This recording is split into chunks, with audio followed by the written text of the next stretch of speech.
Escrito de Lin Chun. China y el capitalismo global. Segunda parte. 4. La política del autoposicionamiento chino. Ubicar a China en la historia actual del capitalismo moderno exige el examen de la relación entre ambos a medida que convergen o divergen en sus movimientos macro, socioeconómicos y políticos.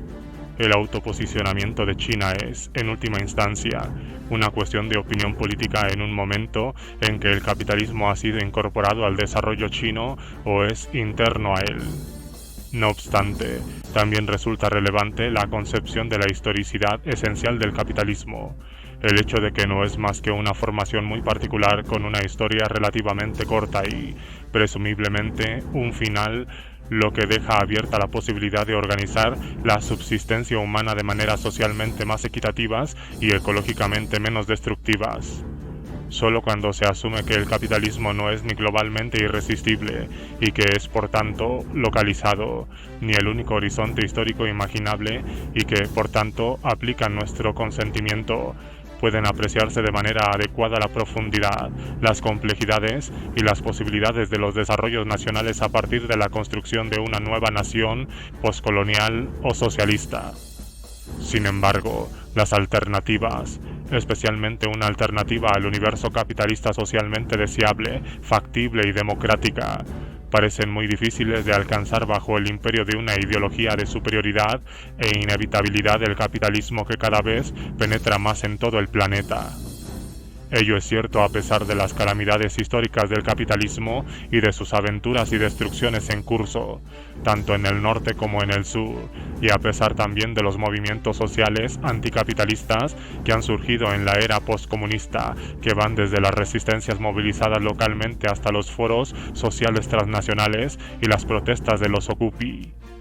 La sobrevivencia de las democracias sociales nórdicas y la persistente ambición de lograr un modelo social europeo ante la ofensiva neoliberal podría ser una explicación, dado que muestra una significativa flexibilidad sistémica de inclusión y autoajuste. La desaparición tanto física como ideológica del reto que planteaba el bloque soviético constituye otra razón cum manifestación. En el mismo sentido, la resistencia y la arrogancia del capitalismo tiene su mejor demostración en su transformación de China. El neoliberalismo con características chinas. Como se apunta en el capítulo 1, el capitalismo se expande mediante una solución espacial, de la que además depende en áreas remotas que han sido abandonadas a su suerte o excluidas. La contribución de China, gracias al desplazamiento de su posición con respecto a la geoeconomía y la geopolítica del orden regional y global, es espectacular y, en parte, una consecuencia no intencionada del giro neoliberal del mundo capitalista avanzado. El autoposicionamiento de la República Popular China, entonces, puede evaluarse midiendo las disparidades entre sus propósitos y sus objetivos expresos, de un lado, y entre sus políticas y sus capacidades reales para adaptarse al paradigma capitalista de desarrollo o trascenderlo, del otro. Después de todo, la China oficial no ha abandonado formalmente el socialismo en su autoidentificación y, por el contrario, insiste en que las reformas son las adecuadas en la etapa actual de desarrollo del país al que denomina socialismo primario. No obstante, la venganza de la historia se siente por todas partes. China ingresó en la era de reforma y apertura con la promesa de introducir selectivamente algunos mecanismos de mercado para realizar una globalización superficial a cambio de capital, tecnologías y prácticas de gestión.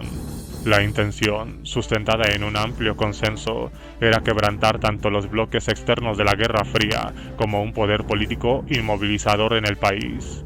La idea clave era la de aprovechar las economías avanzadas para los fines chinos. No obstante, antes de que pasara mucho tiempo, esa frase promisoria empezó a sonar sarcástica.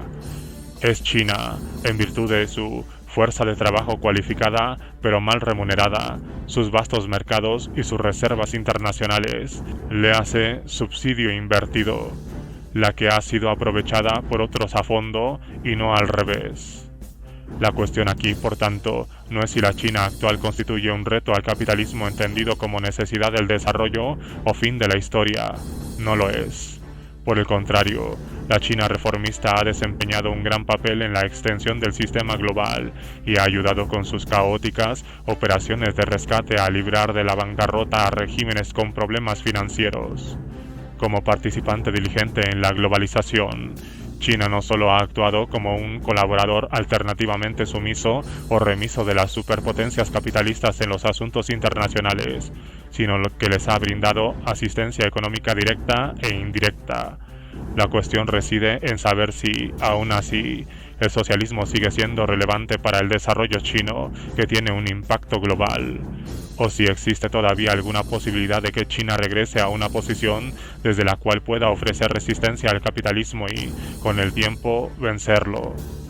Esta pregunta es legítima tanto en el tiempo verbal presente como en el futuro. ¿Acaso el objetivo que se mantiene en la Constitución y en la retórica pública de construir una economía de mercado socialista no les impone necesariamente algún límite a los capitalistas burocráticos y privados movidos por el afán de lucro? ¿Puede el pueblo chino con su agencia colectiva aferrarse a las aspiraciones socialistas? En un escenario opuesto, ¿no resulta abrumadora la amenaza de una variante china de dictadura capitalista? Históricamente, el fascismo, con base en el corporativismo estatal y la represión, fue una experiencia compartida por Europa y Asia. En términos más generales, la pregunta es si la modernidad global ha eliminado realmente todo potencial de espacio para la diferencia y las alternativas locales. ¿Resulta posible en última instancia reemplazar el poder monopólico y destructivo de un orden mundial capitalista por otro opuesto al occidental? Las políticas y condiciones actuales de China no podrían estar más alejadas de lo que requeriría una posición socialista, incluso si se las compara con las promesas críticamente viciadas del partido. En primer lugar, perder el basamento de la autodeterminación nacional equivale a perder la precondición para cualquier alternativa a la estandarización global. Como se indicó en el capítulo 3, la autonomía esencial de China, desde antes y especialmente después de su ingreso a la OMC, ha sido socavada por el creciente control foráneo de su economía, incluso una parte de sus sectores estratégicos y el sector bancario. La privatización de las empresas productoras estatales en la década de 1990 dio por resultado despidos masivos, la interrupción de la producción, la malversación de bienes del Estado y la adquisición foránea de los mismos. Accionistas privados y extranjeros han ingresado en el sector estatal y participan en la toma de decisiones, a la vez que reciben dividendos que antes engrosaban el tesoro estatal y la riqueza pública de la nación. Numerosos analistas abogan por una nueva reorganización de las grandes empresas productoras estatales aún en pie para convertirlas en multinacionales, lo que cambiaría definitivamente la naturaleza de las industrias estatales. El hecho de que, al gozar de varios tipos de tratos preferenciales, el capital extranjero haya crecido agresivamente en China, apunta a un desplazamiento fundamental en el enfoque chino sobre el desarrollo, que de la autosustentación ha pasado a la dependencia global. Los problemas de la seguridad económica nacional y la balanza comercial indican la distorsión estructural de China, con un sector exportador desmesurado en el que tanto la oferta como el mercado dependen del exterior. Mientras tanto, el crecimiento como principio absoluto, según la doctrina de Deng Xiaoping, se sigue priorizando a toda costa, lo que permite que el desarrollismo, o, para decirlo con más crudeza, el pivismo, domine la elaboración y la puesta en práctica de políticas. El daño derivado de la insuficiente autonomía nacional también se ha puesto al desnudo, en especial durante la crisis del crédito de una economía global plagada de problemas, con una lenta recuperación de las importaciones norteamericanas y debacles financieros en Europa desde el año 2008, que afectaron severamente a una economía china profundamente globalizada. Las dificultades estructurales se han acumulado con tanta intensidad que, como muchos admiten, nada que no sea una reorientación total podría brindarle a la economía nacional la posibilidad de reequilibrarse. En otras palabras, el patrón del desarrollo chino debe cambiarse y recentrarse en la producción y el consumo internos. Ello constituye también un imperativo moral ante la evidencia de un escenario difícilmente reconocible como socialista.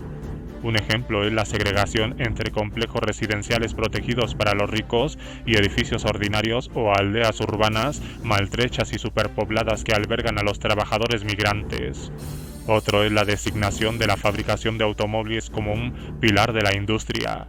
Los autos producidos en China y exportados desde allí son, fundamentalmente, marcas extranjeras ensambladas localmente por multinacionales bajo control foráneo. La industria puede haber sido beneficiosa para el cálculo a corto plazo del PIB y contribuyó a conformar una creciente clase media que se separa por su estilo de vida y sus aspiraciones de los trabajadores fabriles y las personas corrientes. Pero las ciudades chinas se ven afectadas por los embotellamientos, los estacionamientos anárquicos que bloquean las aceras, una fuerte contaminación y precios cada vez más altos del petróleo, la mitad de cuyo crecimiento consumo tiene que importarse. En el terreno de las políticas sociales, la primera ronda de reformas de mercado en los servicios de salud fue oficial y justamente declarada un fracaso total.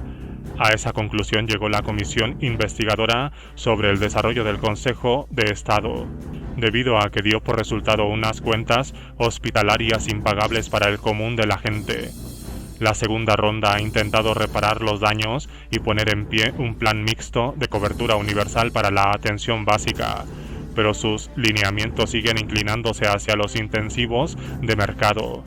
De modo similar, en la educación, si bien sigue en pie la escolarización obligatoria de 9 grados, la profesionalización del sistema rural mediante la disolución de decenas de miles de escuelas rurales para crear aulas más grandes y uniformes, lejos de las aldeas desperdigadas, hace que en muchos lugares la asistencia a la escuela se haya convertido en una batalla cotidiana, especialmente para los hijos de familias aquejadas por dificultades y para las niñas. Los hijos de los trabajadores migrantes a menudo siguen siendo excluidos de las escuelas públicas regulares en las ciudades. Las universidades tienden a volverles la espalda a los jóvenes inteligentes de familias pobres, ya que ofrecen becas muy insuficientes, lo que contrasta con los grandes gastos que realizan en otras actividades. El costo de la matrícula puede multiplicarse por 2 o más en los planteles de enseñanza superior de tercera o cuarta categoría, cuyos estudiantes son por lo general de origen rural y pobres. El gobierno no ha hecho nada hasta el momento para afrontar esta absurda disparidad. El hecho de que la educación no siga siendo gratis para todos es una de las grandes pérdidas de la transformación del socialismo chino. Y lo que es peor, ninguna de estas reformas de políticas que han afectado directamente al bienestar de la nación y el pueblo fueron discutidas o aprobadas democráticamente mediante adecuadas consultas e iniciativas públicas. Los derechos constitucionales y legalmente estipulados de los ciudadanos de China a la información, la participación y la supervisión son ignorados y desaprovechados. El resentimiento popular se dirige sobre todo contra las nuevas élites que han amasado fortunas económicas y políticas. A medida que familias involucradas en la política se mueven hacia el mundo de los negocios, los magnates privados ingresan en la esfera política. Un factor institucional muy revelador, como se deplora en la masiva Internet china, es que los dispositivos del pueblo, al CNP, no tienen nada que ver con el pueblo.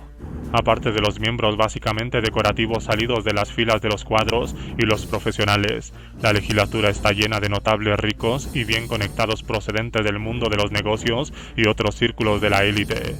De modo similar, las bases clásicas del Partido Comunista han experimentado un cambio espectacular a partir del 16º Congreso, celebrado en 2002, cuando se dio la bienvenida en sus filas a empresarios privados, calificados de elementos avanzados de los nuevos estratos sociales, según la edición de 2013 del Libro Azul anual que publica la Academia de Ciencias Sociales de China.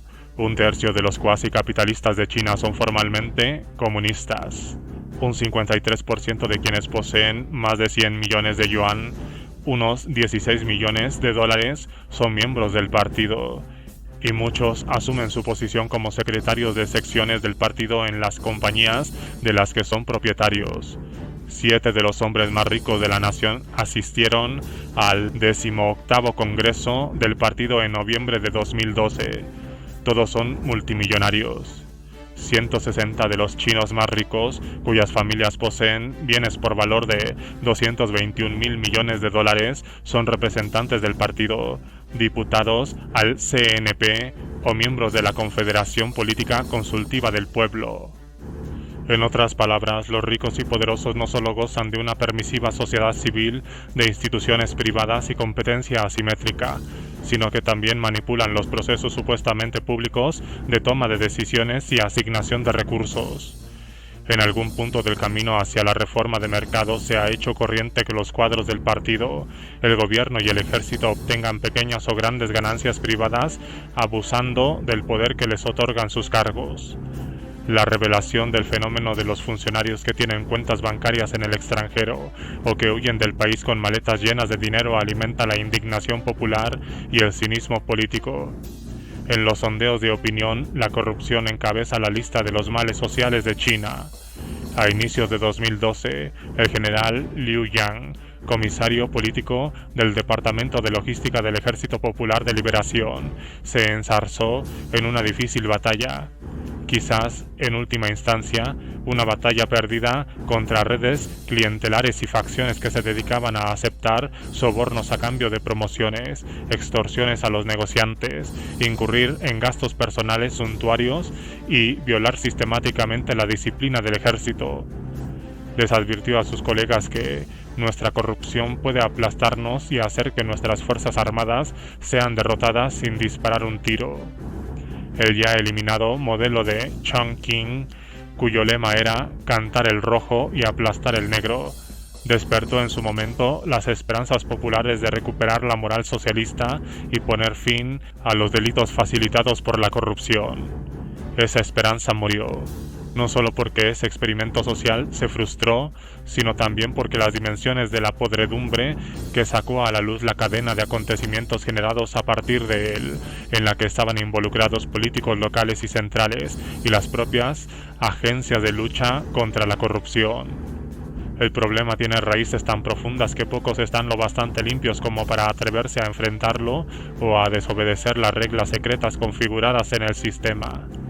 El temor a las represalias es real, porque las acusaciones de corrupción se pueden emplear como una arma política para derribar a los rivales. Las interpretaciones encontradas acerca de la relación de China con el capitalismo forman parte de la lucha ideológica y discursiva. Representan a intereses y fuerzas en conflicto que empujan al país en direcciones distintas. Para validar una transición al capitalismo en el seno de un Estado nominalmente socialista, los teóricos de los think tanks oficiales, sobre todo de las oficinas centrales de investigación del partido, del Centro de Investigaciones del Consejo de Estado y sus departamentos y de los burós de investigaciones de políticas y las academias de ciencias sociales provinciales y municipales, emplean publicaciones, periódicos y otros medios internos y públicos para difundir un marxismo deformado. Por ejemplo, la frase «socialismo con características chinas» es tenida popularmente en China por un saco en el que cabe cualquier cosa. La escuela central del partido se ha convertido con todo éxito en un bastión del neoliberalismo, a pesar de los desacuerdos entre sus profesores. La escuela de gobierno Kennedy de la Universidad de Harvard es llamada en broma la segunda escuela del partido, dado que se envía allí regularmente a funcionarios de primer nivel para entrenarse en un pensamiento adecuadamente moderno sobre la globalización. A medida que el poder monopólico del partido se convierte en un fin en sí mismo, se elaboran formulaciones pseudo-marxistas y otras para naturalizar la teología y la institucionalización capitalista. El amplio y costoso proyecto de investigación teórica marxista fue lanzado para relegitimar el régimen, que enfrentaba un retroceso del compromiso con el socialismo en todos los niveles del aparato. No obstante, junto a ese esfuerzo retórico a viva voz, se han aprobado enmiendas constitucionales obviamente antimarxistas que validan la inviolabilidad de la propiedad privada y la virtud del poder del capital. El único dique superficial que se ha erigido contra esas disposiciones radicales es que en vez de suscribir verbalmente el capitalismo, se ha adoptado un inventivo lenguaje eufemístico sobre el VUC, o rescate de una lección que se había pasado por alto. Las teorías reelaboradas concernientes a una etapa del desarrollo del capitalismo, erróneamente exaltada pero necesaria, aboga por un largo periodo de etapa primaria del socialismo o nueva democracia. El término se ha tomado prestado del programa del partido en la década de 1940, que postulaba una economía mixta y las políticas que la acompañarían antes de la transición al socialismo. Plantean que el capitalismo es históricamente inevitable para sentar la base material de la futura transición al socialismo moralmente deseable para proteger los derechos individuales y la democracia política, que tienen un valor universal o ambas cosas. Un sistema de socialismo primario debe adoptar esos rasgos indispensables.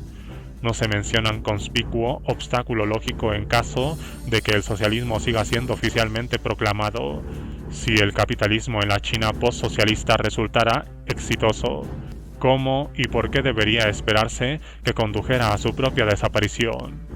Y a la inversa, si está condenado al fracaso, ¿qué puede justificar su necesidad para no hablar de su deseabilidad? Además, ni siquiera un proyecto específicamente marxista que involucra una feroz competencia por fondos enormes asignados por el aparato central del partido ha escapado a la corrupción. Qué dispendio de los fondos públicos y qué deshonra para el marxismo, en cuyo nombre proliferan la avaricia y el fraude. De ahí que no resulte sorprendente que se evada o incluso se considere tabú el lenguaje de la clase en la interpretación marxista de China. La criticada era maoísta de revolución continua y la lucha de clases, sin clases materialmente definibles tras la nacionalización y la colectivización, está muerta, pero se niega a morir. Porque, paradójicamente, el vocabulario político chino abandona el término clase precisamente cuando renace una clase capitalista y se forma una nueva clase obrera en el taller mundial que es el cinturón del sol chino, lo que, en consecuencia, conduce al surgimiento de horrendas divisiones y conflictos de clase. Los medios y el discurso público ahora denominan grupos vulnerables a las clases trabajadoras urbanas, rurales y migrantes. La hegemónica búsqueda de la globalidad, impulsada por las ideologías neoliberales, exige la terminología despolitizada de Weber acerca de la estratificación social que subsume el discurso de clase y oscurece las relaciones entre las clases. Como el telón de fondo sobresale el poder del capital privado, recientemente incluido en la Constitución y en la legislación, y que a menudo cuenta también con el apoyo de redes clientelares. Xiao Yuexi señala que una de las mayores ironías de la historia política de la República Popular China es que el discurso de la lucha de clases se haya llevado a su extremo esencializado durante la Revolución Cultural, cuando la sociedad china era relativamente igualitaria y haya sido totalmente suprimida durante un proceso de rápida polarización de clases en la era de Reforma. En los círculos políticos chinos, individuos poderosos abogan en nombre de los magnates y los compradores privados por la eliminación del control público sobre las industrias y las cuentas de capital nacionales. No son pocos los administradores comunistas y los banqueros de Wall Street que se las han ingeniado para enriquecerse mutuamente con peregrinas asociaciones económicas.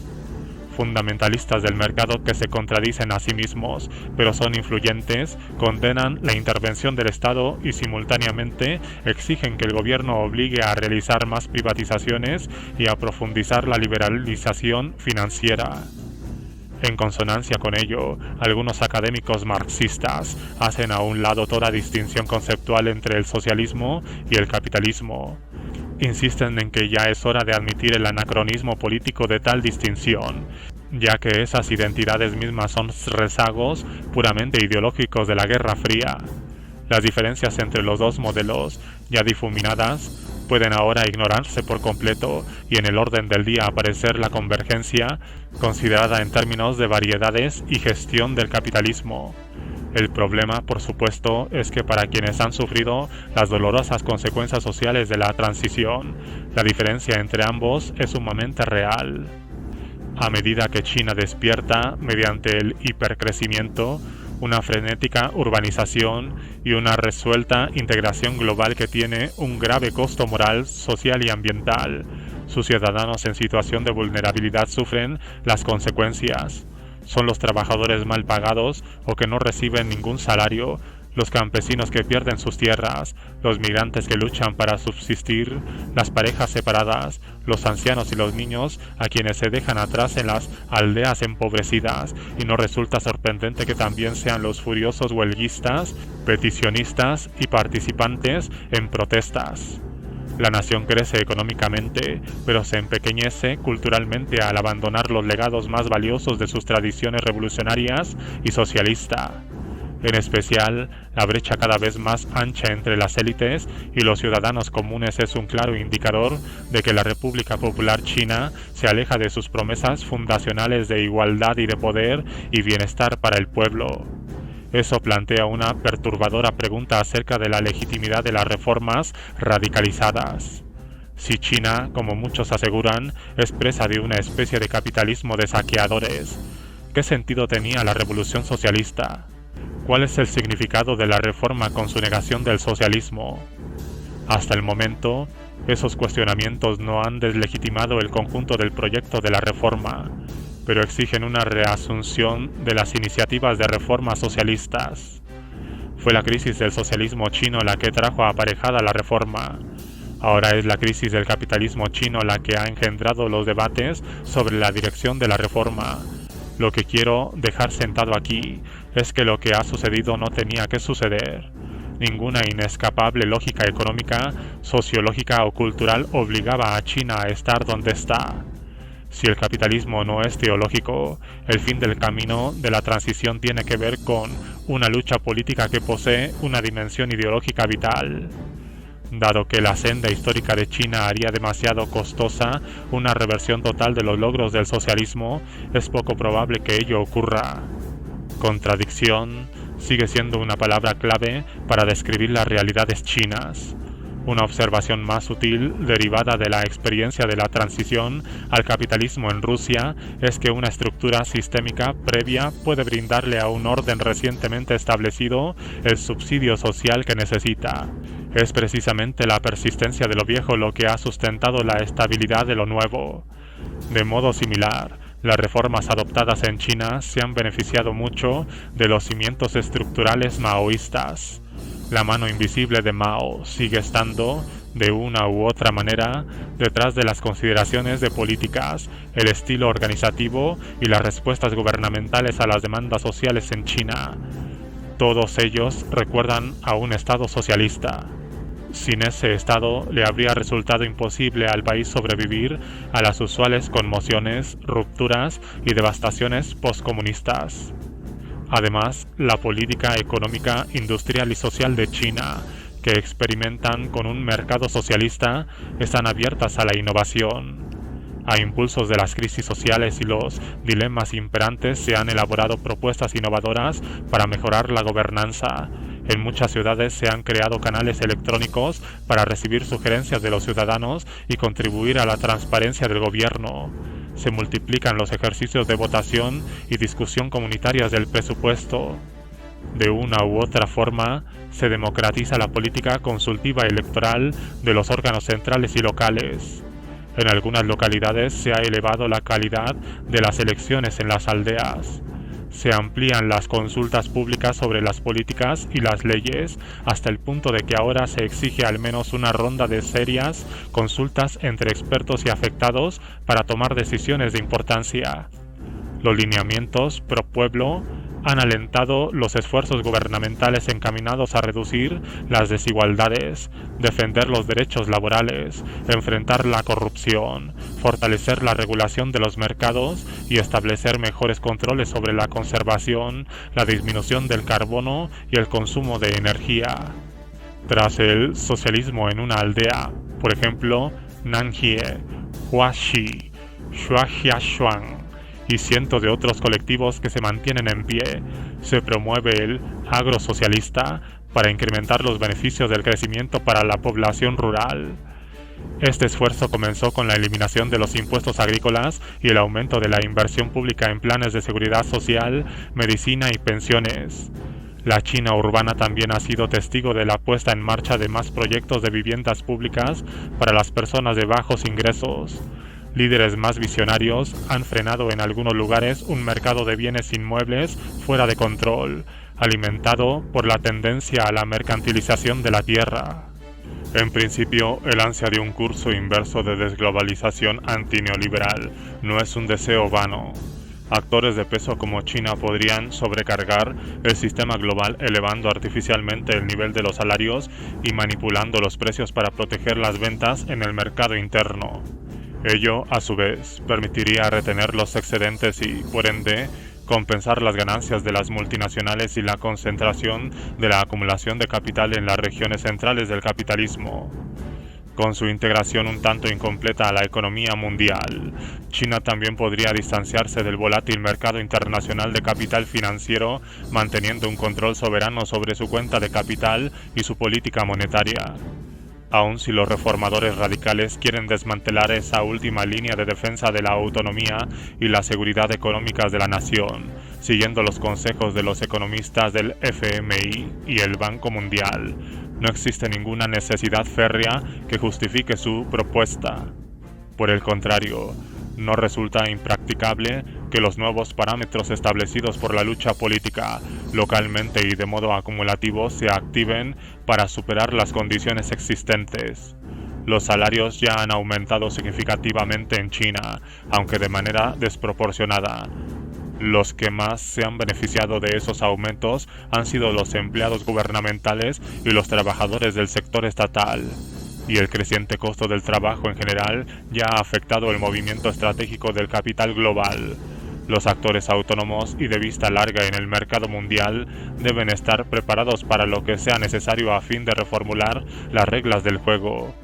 En este sentido, China ocupa una posición relativamente flexible y favorable. No obstante, nada de lo anterior puede materializarse sin un movimiento social consistente desde abajo, que debe ganar fuerzas, como ocurrió con el doble movimiento polanyiano en el caso de la reconstrucción de la salud pública. La dominación de la explotación y la injusticia capitalista no gozan de simpatías entre los trabajadores chinos, quienes poseen una memoria colectiva del socialismo que contrasta con la brutalidad de la acumulación primitiva en curso, en la que se considera barato el trabajo y se le exige que lo sea. Dejando a un lado las polémicas acerca de la conciencia de clase o los patrones de activismo de los trabajadores, la política de estos últimos ha tomado creativamente elementos del maoísmo, el socialismo y las ideologías liberales de la justicia legal y la ciudadanía. En términos más generales, el socialismo sigue siendo una fuente importante de legitimación del régimen, dado que está vivo en el compromiso social y las expectativas públicas. A medida que se agranda con rapidez la brecha de los ingresos y la clase regresa para llorar por un mundo perdido de objetivos igualitarios, las protestas masivas aumentan en frecuencia y escala. Las autoridades están obligadas a reaccionar ante ellas. Una conmocionante serie de suicidios de jóvenes trabajadores migrantes sometidos a la humillación de los bajos salarios, las restricciones impuestas a sus vidas y el constante abuso verbal de los controladores de la producción dio origen a oleadas de huelgas de suministradores de Apple a todo lo largo y ancho de China. Los huelguistas obligaron a la administración a hacer concesiones. Foxconn, que produce en China el 40% de los productos electrónicos del mundo, llegó a un acuerdo con Apple a fines de 2012 para mejorar las condiciones y las relaciones laborales de los 1,2 millones de trabajadores chinos que laboraron en sus fábricas. Flextronics International, otro fabricante global de productos electrónicos, así como otras multinacionales, siguieron un curso similar. En algunas empresas de producción estatal, especialmente las que se encontraban en proceso de privatización, los trabajadores en activo y los despedidos se organizaron para defender sus derechos. Aunque la represión policial es bastante común, en ocasiones los trabajadores se ganan las simpatías y el apoyo del gobierno. En diciembre de 2012, los trabajadores en huelga de una firma petrolera de propiedad estatal en Shaanxi exigieron estatus y paga iguales para sus esposas, que eran tratadas como empleadas de segunda categoría. El Workers' Daily informó sobre la demanda y calificó las decisiones unilaterales de la administración de flagrante violación de las leyes laborales y las regulaciones sindicales. Mientras las ONG dedicadas a asuntos laborales y los sindicatos oficiales contribuyen con el esfuerzo del Estado por individualizar e institucionalizar el arbitraje de los conflictos en las relaciones industriales, los movimientos laborales y sociales de China se ven atrapados en un notable dilema postsocialista. Luchar por la creación de sindicatos independientes, negociaciones colectivas y la protección de las leyes equivaldría a legitimar que el Estado de los trabajadores abandona sus responsabilidades. Los trabajadores deben aprender a luchar por sus derechos legales precisamente porque se está perdiendo el compromiso con su reconocimiento político y su seguridad material, lo que forma parte de la naturaleza del Estado socialista. La ley sobre contratos laborales de 2008 puede considerarse un hito en la historia de la República Popular China, ya que en última instancia legitima que los gobiernos centrales y locales puedan no alinearse junto a los trabajadores en el terreno político y social. Las relaciones entre el capital y el trabajo, como reflejo de las relaciones de producción fundamentales, se transforman en una cuestión legal objetiva de neutralidad liberal y justicia legal. Aunque se inclinan hacia el capital en busca de inversiones y crecimiento, el Estado y su brazo corporativo, la Federación de Naciones de Sindicatos de China, aún actúa a favor de los obreros de manera intermitente, en dependencia de las presiones. Pero a los intereses y las voces de los trabajadores les surge encontrar una expresión nueva y adecuada en un momento de confusión y desilusión. La situación en el campo es igualmente aguda. La confrontación entre los aldeanos de Wukan y funcionarios locales corruptos a propósito de ventas ilegales de tierras colectivas en Guangdong a fines de 2011 terminó con la esperanza de alcanzar un acuerdo justo. Las redes sociales, en su variante china de teléfonos celulares e internet, se ha convertido en un arma de los débiles, pero el problema persiste. Lin Xuliang, el líder de los aldeanos que montaron la protesta y que ha sido elegido director del comité de la aldea y secretario del partido de Wukan, plantea convincentemente que el Estado es responsable de proteger la tierra y a los agricultores en toda disputa sobre la tierra. Ninguna de las vías propuestas por los árbitros provinciales, el diálogo, negociaciones o los tribunales resolverá el conflicto. Esto es responsabilidad del gobierno. Si el gobierno actúa como mediador, ha equivocado su papel.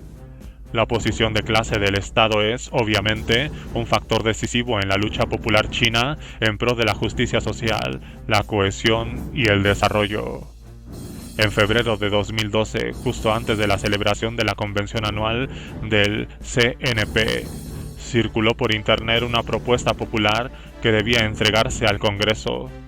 Incluía demandas tan compartidas como que se publique la cifra de los bienes personales y familiares de todos los funcionarios y se aclaren sus fuentes, y que se establezca una plataforma nacional online para luchar contra la corrupción, en la que todos los ciudadanos de la República Popular China puedan presentar sus informes o quejas sobre casos de corrupción o abuso para que el Estado los investigue de manera abierta y responsable y publique con prontitud los resultados. Que en defensa de la seguridad económica nacional se adopte un enfoque autosustentado sobre el desarrollo económico y que se elimine toda política que sirva a los intereses de los capitalistas foráneos en detrimento de los de la clase trabajadora china. Que se investiguen a fondo y se revoquen las pérdidas de bienes públicos en el curso de la reestructuración, y que se determinen y controlen públicamente los bienes del personal administrativo de las empresas propiedad del Estado, y que se investigue a fondo los talleres ilegales y se clausuren las empresas que muestran atrasos en el pago de los salarios, empleo ilegal de fuerza de trabajo o condiciones de trabajo nocivos. Entre las demandas había también cuestiones relativas a la educación pública, la atención de salud y otras áreas de descontento social. Como era de esperar, la propuesta no fue a ningún lado. Ninguna de las ramas de la CNP ha reaccionado ante ella. Una prueba crucial para los nuevos líderes será abordar estas preocupaciones populares, comenzando por investigar imparcialmente las acusaciones de corrupción a altos dirigentes en correspondencia con la disciplina partidaria y las leyes. Sin embargo, todo optimismo tendrá que fundarse en la economía política de China. Hasta el momento, las señales no son muy alentadoras. En febrero de 2012, justo antes de que se celebrara el 18º Congreso del partido, el Centro de Investigación sobre el Desarrollo y el Banco Mundial emitieron de manera conjunta un informe supervisado por Robert Zoellick, titulado China 2030, en el que la palabra clave es privatización.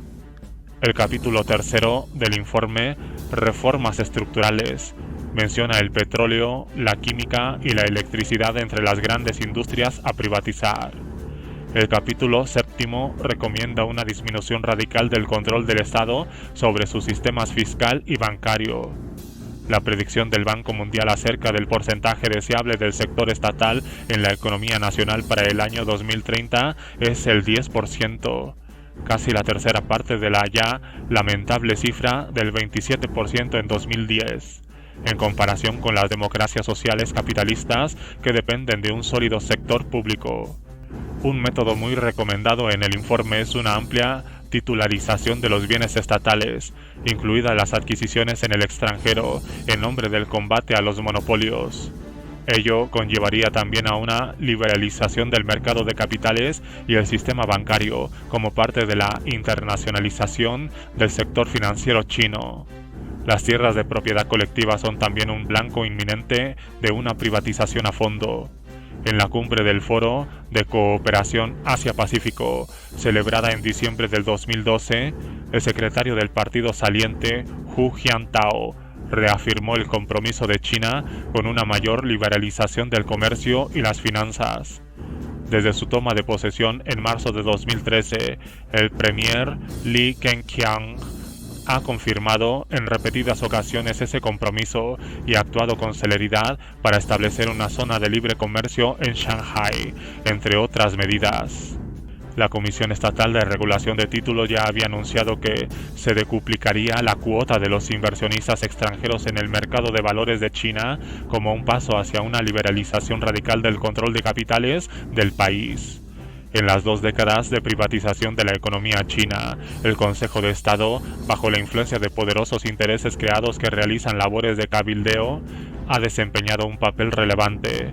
En una directiva típica, documento número 13, autorizó en el año 2010 la entrada de más capital privado y foráneo en las áreas de infraestructura, finanzas, proyectos sociales, defensa y ciencia y tecnología. Las industrias mencionadas incluyen la petroquímica, el gas, la industria nuclear, las telecomunicaciones, la industria militar y la banca. Este caso inequívoco ejemplifica cuán efectiva puede ser una transformación capitalista dirigida por el Estado. En este contexto, los llamamientos a una reforma política que no se oponga a la privatización, o lo que se describe en chino como la capitalización del poder y el empoderamiento del capital, no tiene que ver con la democracia en ningún sentido significativo. Ese llamamiento en la realidad actual de China equivale a garantizar y legitimar lo que ya ha sido ilegítimamente arrebatado de las arcas públicas por manos privadas. Por tanto, las opciones políticas de China no son las alternativas superficiales entre la continuación del gobierno de un solo partido y un sistema multipartidario basado sobre la política de grupos de interés.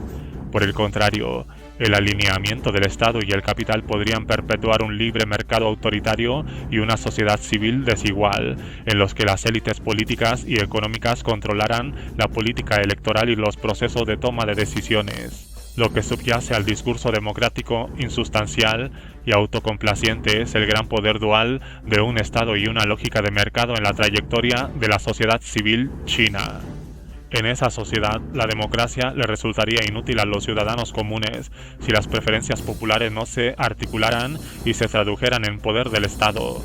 De ahí que toda reforma política, cuyas premisas sean la propiedad privada y la transformación capitalista, resulte engañosa. La intuición de Meissner de que en China cualquier ímpetu serio a favor de un cambio democrático vendrá probablemente de las víctimas y no de los beneficiarios del capitalismo promovido por el Estado es muy sensata. La cuestión reside, como advierte siempre la teoría de la revolución, es que la cuestión fundamental es el poder político. Para un pueblo antes esclavizado, perder el nuevo régimen nacido de su lucha de liberación equivale a perderlo todo. La importancia del Estado o las diferencias entre los estados, socialista, reformista, diversamente capitalista, etc., se mide por las ganancias y las pérdidas de los diferentes individuos sometidos a su poder y por la violencia asociada a la toma de ese poder. Puede que en general la globalización interfiera en la autonomía y la capacidad de los estados y socave la autodeterminación nacional, pero la naturaleza cambiante del Estado de la República Popular China se debe más directamente a la capitulación voluntaria, por llamarla de algún modo, de su propia clase política. Desde la doctrina de la teoría del gato y el sin discurso de Deng, que prohibió toda crítica socialista a la transición, hasta los 3 representantes de Jiang Zemin, que despolitizó ideológica y organizativamente al Partido Comunista. La esencia política del pragmatismo consiste en permitir la legitimación del capitalismo con características chinas. Ello, sin duda, deslegitima a la vez la resistencia socialista. Los dirigentes pudieron salirse con la suya porque estaban ausentes el escrutinio y la supervisión públicos, y es aquí donde se manifiesta realmente la urgente necesidad de democracia. El enfrentamiento entre distintas ideologías ha sido empíricamente falseado por la pérdida de orientación del desarrollo chino, y la lección negativa que se debe extraer es que toda empresa de la magnitud de la reforma china debe someter constante y democráticamente su orientación y su movimiento al escrutinio, la evaluación y el ajuste a los objetivos que se propone. Lógicamente, para que China conserve su posicionamiento socialista en el mundo y en la historia mundial, la tarea vital para quienes abogan por el socialismo consistiría en hacerse de nuevo con el Estado y el partido mediante el restablecimiento de sus elementos originales. Se trataría de una guerra de posiciones gramsciana en la que se construiría un nuevo bloque democrático contrahegemónico opuesto al capital burocrático para revertir el curso de un autoritarismo neoliberal con características chinas. Esa construcción tendría como base una renovación del Partido Comunista por parte de sus elementos comunistas y unas clases populares que trasciendan las fisuras sociales, se centren en la organización laboral y se unan en la identidad universal de productores directos. Ver capítulo 6. La lucha china deberá aliarse también con movimientos afines de otros países y globales, pero podría presentarse el obstáculo del socialismo en un solo país, heredado del anticomunismo de la Guerra Fría, como se aprecia no solo en el discurso sobre la amenaza china, sino en reales limitaciones, sanciones, medidas antidumping y otras barreras al comercio, junto a provocaciones militares directas, todas dirigidas contra China. Dado que es el mayor importador de energía y recursos minerales y que se ha sumado a la competencia global por las materias primas, el país enfrenta un peor ambiente internacional. Ello podría obligar a China a repensar y revisar su estrategia global desde una posición socialista e internacionalista. La incompatibilidad entre ambas cosas no es solo una cuestión de principios, sino también un peligro en la realpolitik. Ideológicamente, los socialistas chinos tienen que ser nacionalistas, dado que la República Popular China sigue siendo un espacio de lucha y búsqueda socialista. A la vez, su compromiso internacionalista y universalista debe diferenciarse de los falsos valores universales del capitalismo liberal. ¿Cómo se producirá el reposicionamiento de China en la encrucijada? Dadas esas circunstancias, es una cuestión de política, práctica y oportunidad.